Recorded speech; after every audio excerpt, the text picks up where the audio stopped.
This thing is big. The console or joystick comes in a rather unassuming brown box. So this is everything that's on top of it. I'm unboxing it as you see. Comes with the power supply, with the American plug, an HDMI cord with a screwdriver, and a VGA cord underneath it. See, there's a VGA cord. Still haven't taken it out of the box yet, or out of the package yet. Came with some extra buttons, unwrapped of course. And here's the manual. I need to scan this little thing, just so I can actually read it without having to go dig it out. I cannot find this thing anywhere on the internet, at least for this particular one. So there's the board, and all of its glory. And it tells you the specs of it underneath. Hey, they spelled motherboard wrong. And then that's how you can connect to external devices, and that's how you can use it as a controller for your PS3. And there's some basic troubleshooting in all of its glory. I gotta stop saying all its glory. But so that's it. That's the manual. Here is the device removed from its packaging. Voila! Let's open her up. To open this up, you unscrew these screws, and then it should just lift right up. And then it just opens up. See that? Inside of it you have this board, and the thing in front of it's a speaker. Take a quick look at the SD card that is inserted on this board. You will not have very much fun without this handy little device right here in classic mode. Allow me to introduce you to this. Yes, it's widescreen. No, it shouldn't be widescreen. There is a button on the back of the unit, and that button is supposed to allow you to make a few changes. In the official Pandora's Box manual, it's an option to change the aspect ratio.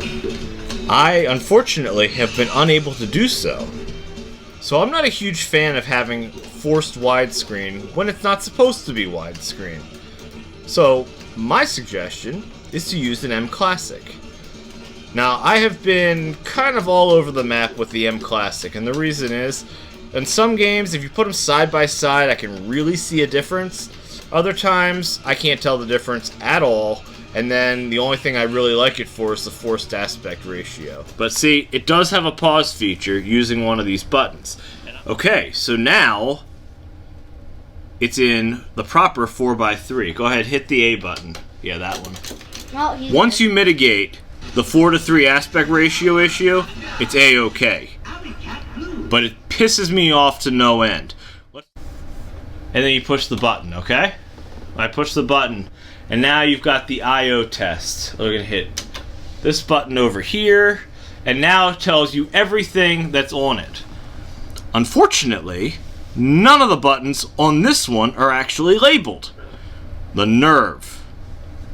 So you end up playing with them and you can figure out what they are, but it's a huge pain in the ass.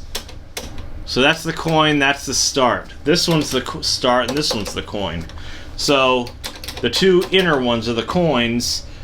The outer ones are the start buttons to the respective console. Now the default button layout is all over the place.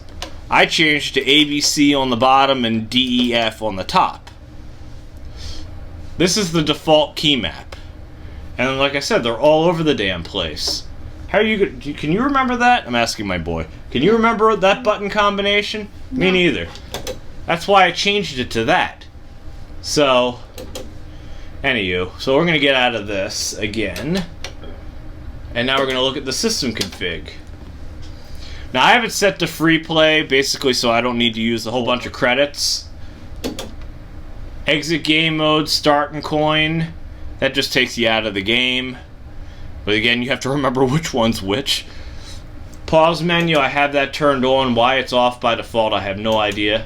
Auto exit, I don't know what that's for. Select any game mode. And yeah, so you choose with any button instead of with the coin button.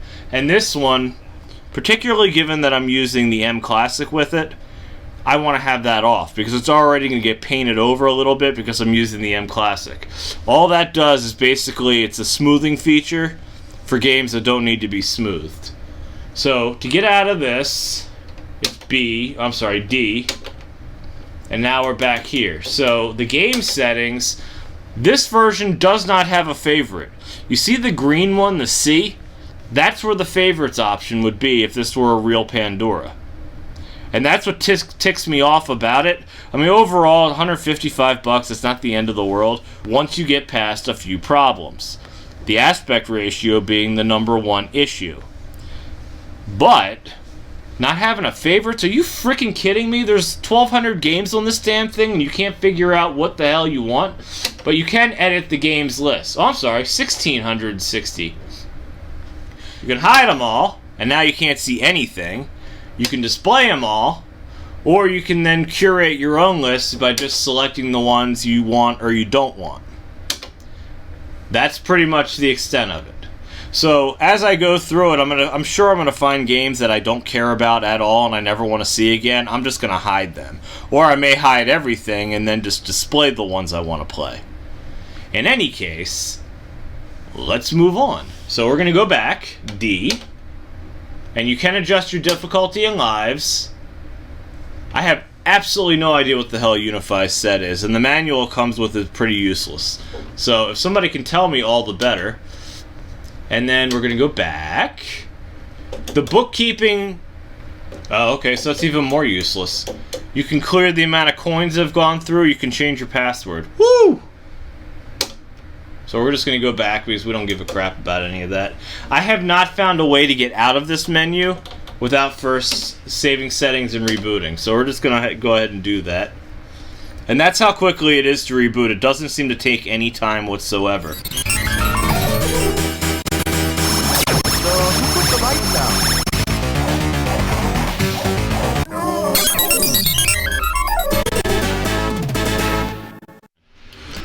Overall, the thing isn't bad. I mean, through playing it a little bit more and more, I've noticed there's some screen tearing. In addition to the screen tearing, there's also some elements of poor sound emulation. I mean, it is what it is. It's an all-in-one device. It's basically a Raspberry Pi sitting in it, but some proprietary board that I've never seen before. And came all the way from China. The control isn't that bad. I guess I'd give it like maybe a 7 out of 10 as a whole. The thing does play a shitload of games. Some of them are good. Some of them aren't so good. But in the end of the day... Doesn't everybody hate that expression? At the end of the day, you want to play a bunch of arcade games and you're not a huge stickler for it? Yeah, it's pretty good. I'll leave a link in the description. I get paid nothing for this. I actually bought this with my own money because my boy wanted to play some arcade Turtles. Anyway, that's it for me. Thanks and have a good one. Bye-bye.